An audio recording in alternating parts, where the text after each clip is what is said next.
Everyone, আজকে review করব লিলির এই মাইসেলার ওয়াটারটা। অনেক দিন ধরে রিভিউ করব করে আর করতেই পারছি না, অনেক ব্যস্ততার মধ্যে দিয়ে যাচ্ছি। এটা আমি 200 ml পরিমাণেরটা নিয়েছি, বড়টা, অ্যান্ড এটার ছোট একটা আছে, ওইটা 100 ml পরিমাণের, বাট আমি এটা ইউজ করি। এটার আমার সেকেন্ড বোতল চলছে। এটার ফার্স্ট বোতলটা আমি 2 মাসের মধ্যে শেষ করে ফেলেছি, অ্যান্ড সেকেন্ড বোতলটা আমি ইউজ করছি এখন। এটা দিয়ে আমি আমার যে কোনো ধরনের হেভি মেকআপ, বিভিন্ন ধরনের গ্লিটারি আই লুকও রিমুভ করতে পেরেছি খুব ইজিলি। এছাড়াও সানস্ক্রিন এটা খুব ভালোভাবে ক্লিন করে ফেস থেকে।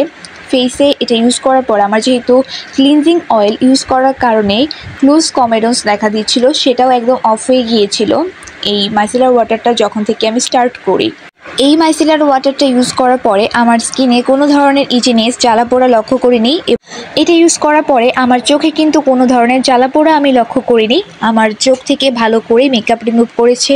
ইভেন আমি হেভি ফাউন্ডেশনের লেয়ার ইউজ করেছিলাম পূজার সময়, তো ওইটাও আমি এই মাইসেলার ওয়াটারটা ইউজ করেই স্কিন থেকে রিমুভ করতে পেরেছি। কোনো ধরনের স্কিনে ইম্পিউরিটিস ছিল না, খুব ভালো করে স্কিনটাকে ক্লিন করেছে। সো এটা আমার মোস্ট ফেভারিট একটা মাইসেলার ওয়াটার। এটা আমি অবশ্যই রেকমেন্ড করছি। এটার প্রাইসটাও কিন্তু খুবই রিজনেবল, মাত্র 588 টাকা।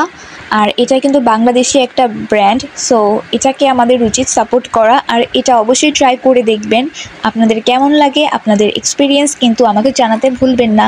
আজকের মতো এখানেই বিদায় নিতে যাচ্ছি। Thanks for watching.